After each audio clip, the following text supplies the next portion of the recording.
हरि ओम। गुरुर्ब्रह्मा गुरुर्विष्णु गुरुर्देवो महेश्वरा गुरु साक्षात् परब्रह्म तस्मै श्री गुरुवे नमः।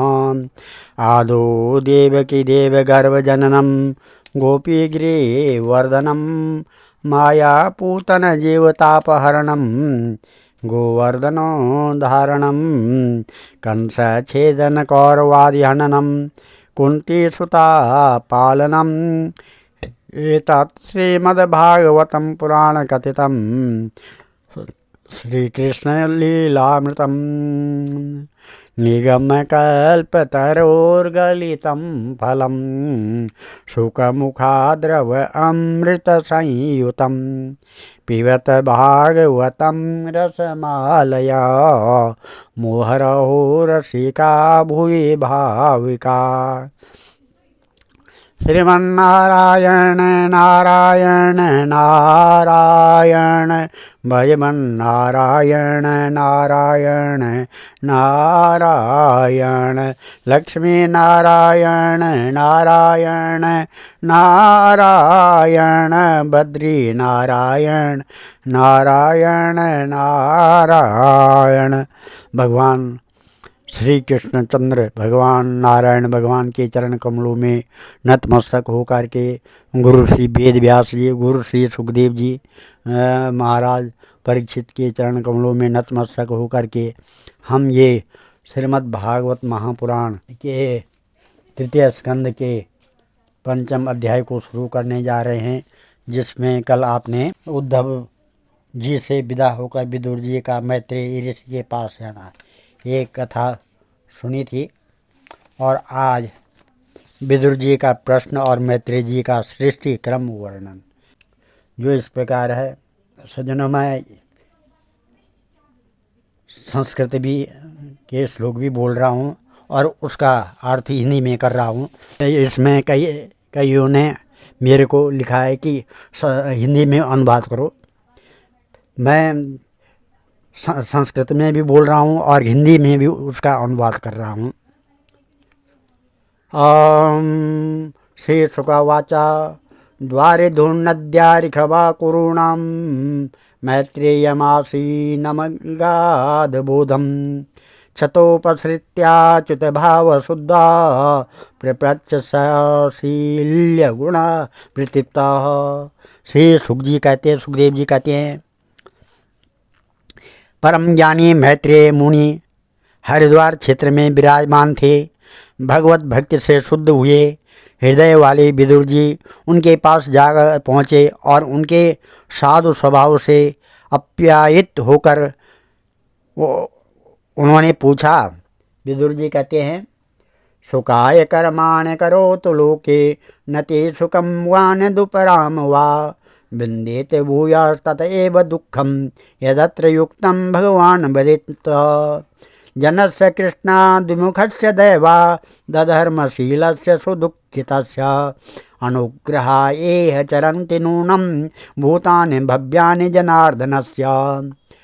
तत्साधुवर्यादिशवर्त्मसन्नः सरादिता भगवान् येन पुंसां हृदि स्थितो यच्छति भक्तिपूते ज्ञानं सतत्वादिगमं पुराणं करोति कर्माणि कृतावतारो यन्यात्मतो तंत्रो भगवास्त्र्यधीशः यथा ससर्जाग्र इदं निरीय संस्थाप्य वृत्तिं जगतो विदत्ते यथा पुनः स्वेख इदं निवेश्य शेते गुहायां च निवृत्तवृत्ति योगेश्वराधीश्वर एक एव एतदनु प्रविष्ट बहुधा यथासीत् क्रीडन् विदत्ते द्विजगोसुराणां क्षेपाय कर्माणि वदात्तभेदे मनो न तृप्यत्यपि शृण्वता न शुश्लोके मौले चरितामृतानि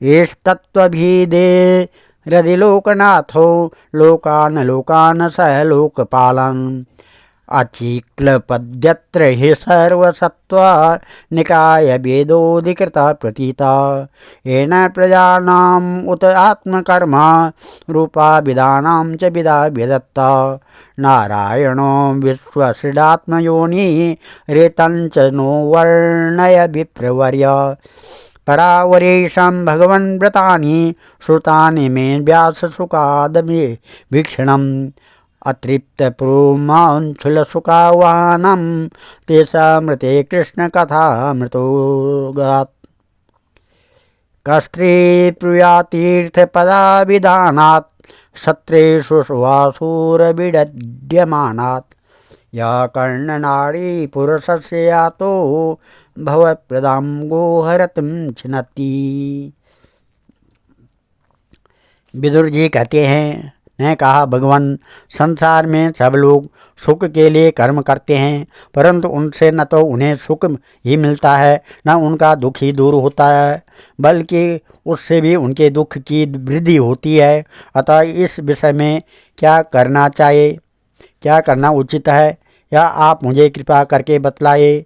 जो लोग दुर्भाग्यवश भगवान श्री कृष्ण से विमुख अधर्मपरायण अत्यंत दुखी हैं, उन पर कृपा करने के लिए ही आप जैसे भाग्यशाली भगवत भक्त संसार में विचरा करते हैं। साधु शिरोमणि, आप मुझे उस शांतिप्रद साधन का उपदेश दीजिए जिसके अनुसार आराधना करने से भगवान अपने भक्तों के भक्तिपूत हृदय में आकर विराजमान हो जाते हैं और अपने स्वरूप का अपरोक्ष अनुभव कराने वाला सनातन ज्ञान प्रदान करते हैं। त्रिलोकी के नियंता और परम स्वतंत्र श्री हरि अवतार लेकर जो जो लीलाएं करते हैं, जिस प्रकार अकर्ता होकर भी उन्होंने कल्प के आरंभ में इस सृष्टि की रचना की, जिस प्रकार इसे स्थापित कर हुए जगत के जीवों की जीविका का विधान करते हैं, फिर जिस प्रकार इसे अपने हृदयाकाश में लीन कर वृत्ति शून्य हो योग माया का आश्रय लेकर शयन करते हैं, और जिस प्रकार वे योगेश्वर प्रभु एक होने पर भी इस ब्रह्मांड में अंतर्यामी रूप से अनुप्रविष्ट होकर अनेक रूपों में प्रकट होते हैं, वह सब रहस्य आप हमें समझाइए। ब्राह्मण, गो और देवताओं के कल्याण के लिए जो अनेकों अवतार धारण करके लीला से ही नाना प्रकार के दिव्य कर्म करते हैं, वे भी हमें सुनाइए।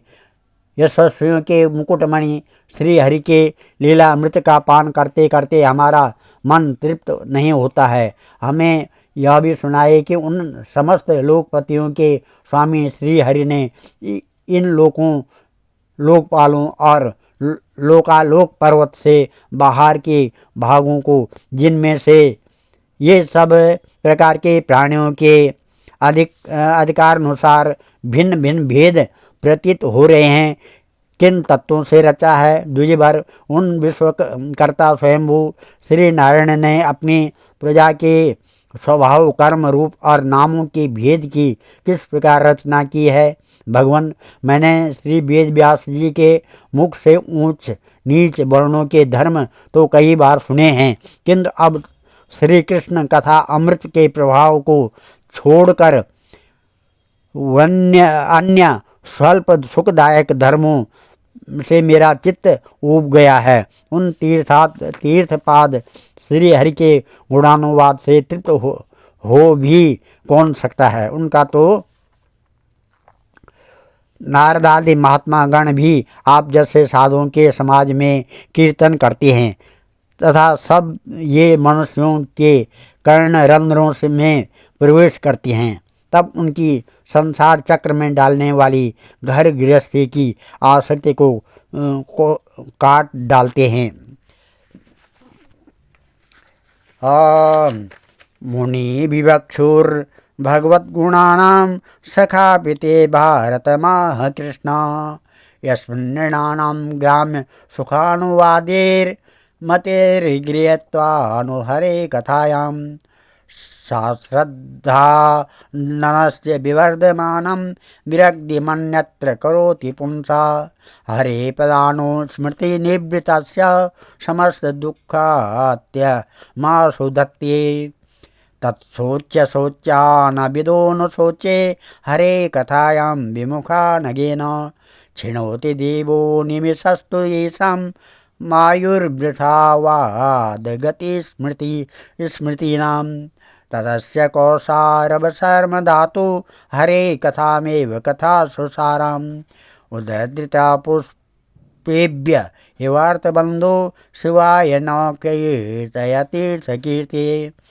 सा विश्वजन्मा स्थिति संयमार्थे कृतावतारा प्रगृहीत शक्ति चकार कर्माण्य यति पुरुषाणि यानीश्वर कीर्तयतानि मह्यम्। भगवान आपके सखा मुनिवर कृष्ण द्वैपायन भी भगवान के गुणों का वर्णन करने की इच्छा से ही महाभारत रचा है। उसमें भी विषय सुखों का उल्लेख करते हुए मनुष्यों की बुद्धि को भगवान की कथाओं की ओर लगाने का यही प्रयत्न किया गया है। यह भगवत कथा की रुचि श्रद्धालु पुरुष के हृदय में जब बढ़ने लगती है तब अन्य विषयों से उसे विरक्त कर देती है।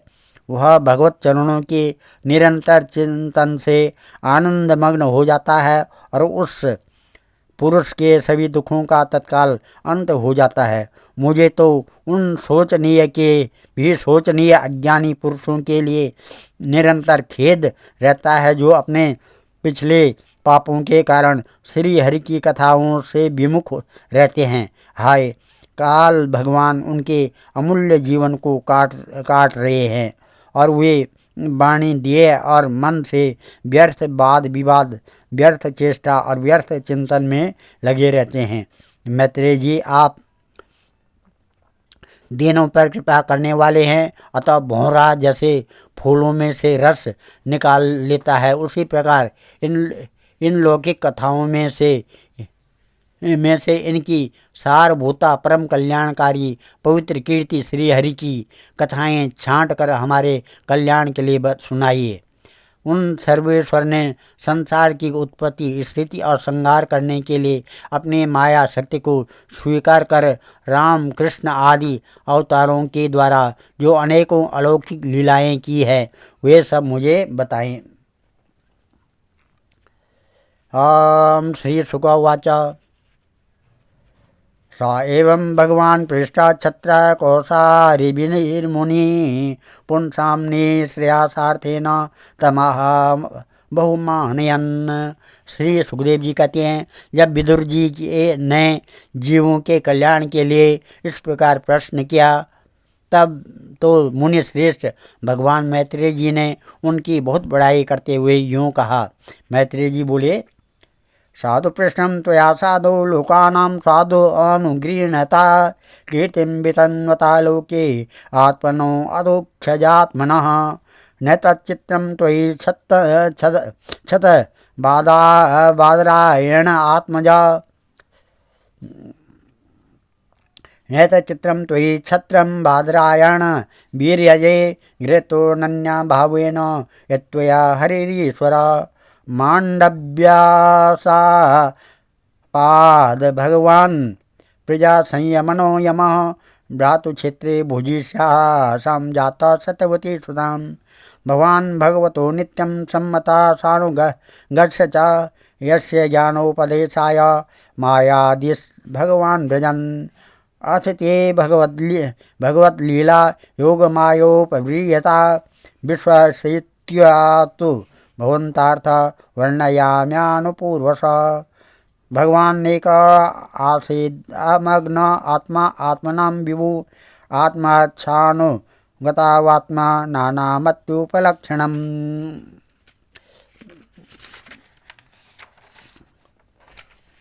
स वा एष तथा दृष्टा न पश्यदृशमेकरात् मैंने संतामिवात्मानं सुतप्त सत्यसुप्तदृक् सा वा एतस्य संदृष्टा शक्ति सदात्मिका माया नाम महाभाग एदं निर्ममे विभु कालवृत्त्या तो मायायां गुणमय्याम अदोक्षजा पुरुषेणात्मज भूतेन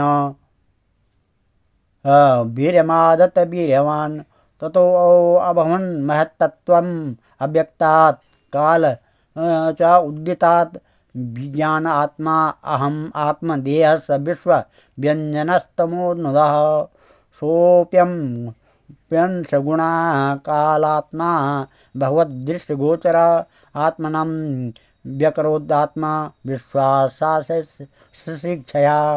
महातत्त्वाद्विकुर्वाणाद् दहम तत्त्वं विजायता कार्यकारणकर्त्रात्मा भूतेन्द्रिय मनोमय वैकारिकास्तैजश्च तामश्चेताहं त्रिदः अतत्त्वाद्विकुर्वाणम् आत्मनो वैकरात् भूत वैकारिकस्य येदेव अथर्वा व्यञ्जनं यत तेजसानीन्द्रियाणेव ज्ञानकर्मा ऋणानि च तमसो भूतसूक्ष्मादिर्यथाखं लिंग आत्मनः कालमायांस योगेन भगवद्वीक्षितं नवसोऽनुसृतं स्पर्श विकुर्वा निर्ममे नीलम् अनिलोपे विकुर्वाण नवसोल्बलानुता ससर्ज रूपतन्मात्रं ज्योतिर्लोकस्य लोचनम् अनिलेनानुतं ज्योतिर्विकुर्वन्त्या परवीक्षितम् आद ताम्बूरसमयं कालमायांस योगतः ज्योतिषाम्भोनु संसृष्टा विकुर्वाद् ब्रह्मवीक्षितं महिं गुणमहादात्मा कालमायांस योगतः भूतानां नव आदीनां यद्यद् दद्भव्या उराममं तेषां पराणुसंसर्गाद् यथा संख्यं गुणान् विदु एते देवा कला विष्णु कालमायांसलिङ्गिनः नानावत्यास्त्वा क्रियाणि सा प्रोच प्रज्वालयो विमुम। श्री मैत्रेय जी बोले, साधु स्वभाव विदुर जी, आपने सब जीवों पर अत्यंत अनुग्रह करके यह बड़ी अच्छी बात पूछी है। आपका चित्त तो सर्वदा श्री भगवान में ही लगा रहता है, तथापि इससे संसार में भी आपका बहुत सुयश फैलेगा। आप श्री व्यास जी के औरस पुत्र हैं, इसलिए आपके लिए यह कोई बड़ी बात नहीं है कि आप अनन्य भाव से सर्वेश्वर श्री हरि के ही आश्रित हो गए हैं। आप प्रजा को दंड देने वाले भगवान यम ही हैं। मांडव्य ऋषि का शाप होने के कारण ये आपने श्री व्यास जी के वीर्य से उनके भाई विचित्र वीर्य की भोग पत्नी दासी के गर्भ से जन्म लिया है। आप सर्वदा ही श्री भगवान और उनके भक्तों को अत्यंत प्रिय है, इसलिए भगवान निज धाम पधारते समय मुझे आपको ज्ञानोपदेश करने की आज्ञा दे गए हैं। इसलिए अब मैं जगत की उत्पत्ति स्थिति और लय के लिए योग माया के द्वारा विस्तारित हुई भगवान की विचित्र लीलाओं का वो क्रमशः वर्णन करता हूँ। सृष्टि रचना के पूर्व समस्त आत्माओं के आत्मा एक पूर्ण परमात्मा ही थे, न दृष्टा था न दृश्य। सृष्टि काल में अनेक वृत्तियों के भेद से जो अनेकता दिखाई पड़ती है वह भी वही थी, क्योंकि उनकी इच्छा अकेले रहने की थी। वे ही दृष्टा होकर देखने लगे, परंतु उन्हें दृश्य दिखाई नहीं पड़ा, क्योंकि उस समय वे ही अद्वितीय रूप से प्रकाशित हो रहे थे। ऐसी अवस्था में भी अपने को असत के समान समझने लगे। वस्तुतः वे असत नहीं थे, क्योंकि उनकी शक्तियाँ ही सोई थी, उनके ज्ञान का लोप नहीं हुआ था। यह दृष्टा दृश्य का अनुसंधान करने वाली शक्ति ही कार्य कारण रूपा माया है। महाभाग विदुर जी, इस भाव रूपा अनिवर्चनीय माया के द्वारा ही भगवान ने इस विश्व का निर्माण किया है। काल शक्ति से जब यह त्रिगुणमयी माया क्षोभ को प्राप्त हुई, तब उन इंद्रियातीत चिन्मय परमात्मा ने अपने अंश पुरुष रूप से उनमें चिदाभास रूप बीज स्थापित किया। तब काल की प्रेरणा से उस अव्यक्त माया से महतत्व प्रकट हुआ। वह मिथ्या अज्ञान का नाशक होने के कारण विज्ञान स्वरूप और अपने में सूक्ष्म रूप से स्थित प्रपंच की अभिव्यक्ति करने वाला था। फिर चिदाभास गुण और काल के अधीन उस महतत्व ने भगवान की दृष्टि पड़ने पर इस विश्व की रचना के लिए अपना रूपांतर किया। महतत्व की विकृत होने पर अहंकार की उत्पत्ति हुई। जो कार्य अधिभूत कारण अध्यात्म और कर्ता आदिदेव रूप होने के कारण भूत इंद्रिय और मन का कारण है। वह अहंकार वैकारिक, सात्विक, तेजस, राजस और तामस भेद से 3 प्रकार का है। अतः अहम तत्व में विकार होने पर वैकारिक अहंकार से मन और जिनसे विषयों का ज्ञान होता है वे इंद्रियों के अधिष्ठाता देवता हुए। तेजस अहंकार से ज्ञानेन्द्रिय और कर्मेंद्रिय हुई तथा तामस अहंकार से सूक्ष्म भूतों का कारण शब्द तन्मात्रा हुआ और उससे दृष्टांत रूप से आत्मा का बोध कराने वाला आकाश तत्व हुआ। भगवान की दृष्टि जब आकाश पर पड़ी तब उनसे फिर काल, माया और चिदाभास के योग से स्पर्श तन्मात्रा हुआ और उसके विकृत होने पर उससे वायु की उत्पत्ति हुई। अत्यंत बलवान वायु ने आकाश के सहित विकृत होकर रूप तन्मात्रा की रचना की और उससे संसार का प्रकाशक तेज उत्पन्न हुआ। फिर परमात्मा की दृष्टि पड़ने पर वायु युक्त तेज ने काल, माया और चेदंश के योग से विकृत होकर रस तन्मात्रा के कार्य जल को उत्पन्न किया। तदंतर तेज से युक्त जल ने ब्रह्म का दृष्टिपात होने पर काल, माया और चिदांश के योग से गंध गुणमयी पृथ्वी को उत्पन्न किया। विदुर जी, इन आकाशादि भूतों में से जो भूत पीछे पीछे उत्पन्न हुए हैं उनमें क्रमशः अपने अपने पूर्व भूतों के गुण ही अनुगत समझने चाहिए। ये महातत्वादिक अभिमानी विकार, विक्षेप और चेतना से विशिष्ट देवगण श्री भगवान के ही अंश हैं, किंतु अलग अलग रहने के कारण जब वे विश्व रचना रूप अपने कार्य में सफल नहीं हुए तब हाथ जोड़कर भगवान से कहने लगे। देवाऊचु नमामते देव पदारविंदम प्रपन्नतापोपशमात् पत्रम यन्मूलकेता यतयोञ्जसोरु संसार दुःखं बहिरुक्षिपन्ति दातारि यदस्मिन् भव ईश जीवा स्वस्तापत्र एणोपैता न शर्मा आत्मं लभन्ते भगवंस वाङ्घ्रि छायां सविद्यामतयाश्रयेमान् मार्गन्ति यत्ते मुखपद्मनीडे स्वच्छन्द सुपर्णे ऋषयो विविक्ते स्यागमस्रो दश रीद्वराय पदं पदं तीर्थपदं प्रपन्ना यत्श्रद्धया श्रुतवत्या च भक्त्या समृज्यमाने हृदये वधाय ज्ञानेन वैराग्यबलेन धीरा व्रजेम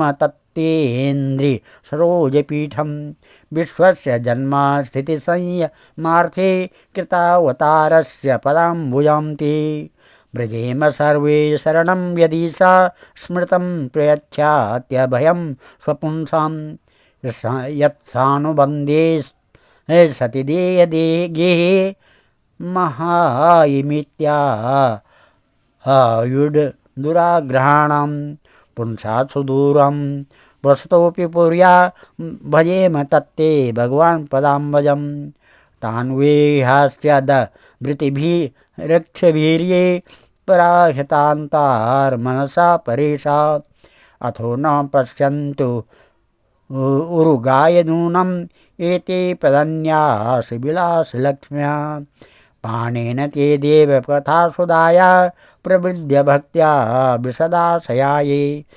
वैराग्यसारं प्रतिलभ्य बोधं यथाञ्जसान्वीयुर्कुण्ठधिष्णां तथा परे चात्मसमाधियोगा बलेन जित्वा प्रकृतिं बलिष्ठां त्वामेव धीरा पुरुषं विशन्ति तेषां श्रमस्यानतो सेवयाते तथैवयं लोकशिक्षयाद्य त्वयानुसृष्टा स्त्रिभिरात्मभिः स्म सर्वे वियुक्ता स्वविहारतन्त्रं न शक्नुमस्तात् प्रतिहर्तवेति यावद्बलिं तेजसरामकाले यथा वयं चान्मदाम यत्र यथो वयेषां त इमे हि लोका बलिं हरन्तो न मदन्त्यनुः त्वं न सुराणामसि सान्त्वयानां कूटस्य आद्या पुरुषा पुराण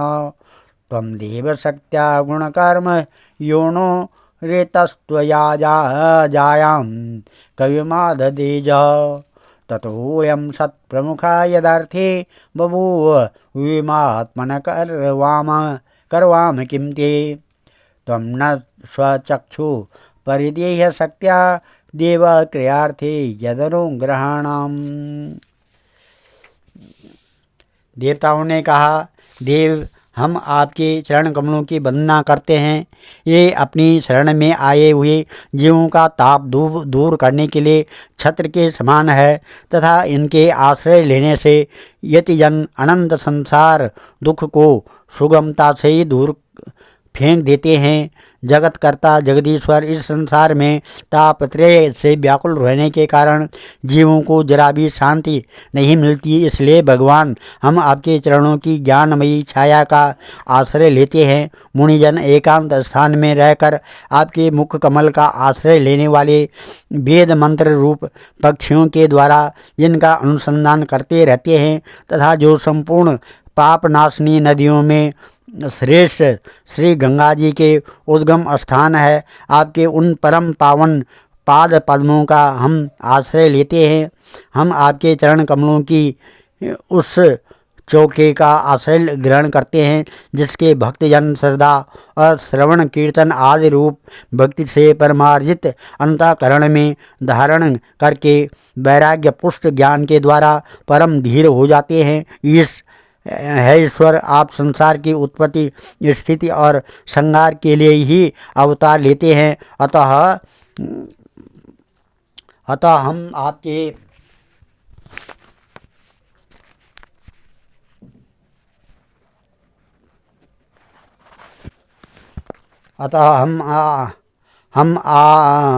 हम सब आपके उन चरण कमलों की शरण लेते हैं जो अपना स्मरण करने वाले भक्तजनों को अभय कर देते हैं। जिन पुरुषों का देह ज्ञेय तथा उनसे संबंध रखने वाले अन्य तुच्छ पदार्थों में अहंता ममता का दृढ़ दुराग्रह है, उनके शरीर में आपके अंतर्यामी रूप से रहने पर भी जो अत्यंत दूर है, उन्हीं आपके चरणार बिंदुओं को हम भजते हैं। परम यशस्वी परमेश्वर इंद्रियों के विषयाभिमुख रहने के कारण जिनका मन सर्वदा बाहर ही भटका रहता है, वे पामर लोग आपके विलासपूर्ण पाद विन्यास की शोभा के विशेषज्ञ भक्तजनों का दर्शन नहीं कर पाते। इसी से वे आपके चरणों से दूर रहते हैं। देव, आपके कथामृत का पान करने से उमड़ी हुई भक्ति के कारण जिनका अंतःकरण निर्मल हो जाता है, वे लोग वैराग्य ही जिसका सार है ऐसा आत्मज्ञान प्राप्त करके अनायास ही आपके वैकुंठ धाम को चले जाते हैं। दूसरे धीर पुरुष चित्त निरोध रूप समाधि के बल से आपकी बलवती माया को जीतकर आप में ही लीन हो जाते हैं, पर उन्हें श्रम बहुत करना पड़ता है, किंतु आपकी सेवा के मार्ग में कुछ भी कष्ट नहीं होता है। आदिदेव, आपने सृष्टि रचना की इच्छा से हमें ऋणमय रचना है, इसलिए विभिन्न स्वभाव वाले होने के कारण हम आपस में मिल नहीं पाते और इसी से आपकी क्रीड़ा के साधन रूप ब्रह्मांड की रचना करके उसे आपको समर्पित करने में असमर्थ हो रहे हैं। अतः जन्म रहित भगवान, जिससे हम ब्रह्मांड रचकर आपको सब प्रकार के भोग समय पर समर्पित कर सकें और जहाँ स्थित होकर हम भी अपनी योग्यता के अनुसार अन्न ग्रहण कर सकें तथा ये सब जीव भी सब प्रकार की विघ्न बाधाओं से दूर रहकर हम और आप दोनों का भोग समर्पित करते हुए अपना अपना अन्न ग्रहण कर सकें, ऐसा कोई उपाय कीजिए। आप निर्विकार पुराण पुरुष ही अन्य कार्य वर्ग के सहित हम देवताओं के आदि कारण हैं। देव पहले आप अजन्मा ही ने सत्वादि गुण और जन्मादि कर्मों की कारण रूपा माया शक्ति में चिदाभास रूप वीर्य स्थापित किया था। परम आत्मदेव महतत्वादि रूप हम देवगण जिस कार्य के लिए उत्पन्न हुए हैं उनके संबंध में हम क्या करें। देव हम पर आप ही अनुग्रह करने वाले हैं, इसलिए ब्रह्मांड रचना के लिए आप हमें क्रिया शक्ति के सहित अपनी ज्ञान शक्ति भी प्रदान कीजिए। आज हम इस यहीं पर विराम देते हैं, कल 6वां अध्याय शुरू करेंगे। ओम श्रीमद् भागवत महापुराणे पारमहंस्या सहितायां तृतीय स्कंदे पंचमो अध्याय। मम पितृदेवी देवता, मम इष्ट देवी देवता, मम कुल देवी देवता, मम स्थान देवी देवता, मम ग्राम देवी देवता, मम मातृग्राम कुल देवी देवता, मम पितामही ग्राम कुल देवी देवता, मम जन्मभूमि देवी देवता, मम कर्म भूमि देवी देवता, पंचांगादि देवता, ब्रह्मा विष्णु महेश्वर प्रसन्नता सिद्ध्यर्थम चाह नारायणम अर्पणमस्तु। ओम श्रीमन्नारायण नारायण नारायण भजमन्नारायण नारायण नारायण। ओम मंगलम भगवान विष्णु, मंगलम गरुड़ध्वजा, मंगलम पुंडरीकाक्ष, मंगलाय तनोहरि, मंगलम भगवान शंभु, मंगलम वृषभध्वजा, मंगलम पार्वतीनाथ, मंगलाय शिव शंकर। ओम सर्वमंगल मांगल्ये शिवे सर्वार्थ साधिके शरणे त्र्यंबके गौरी नारायणी नमस्तुते।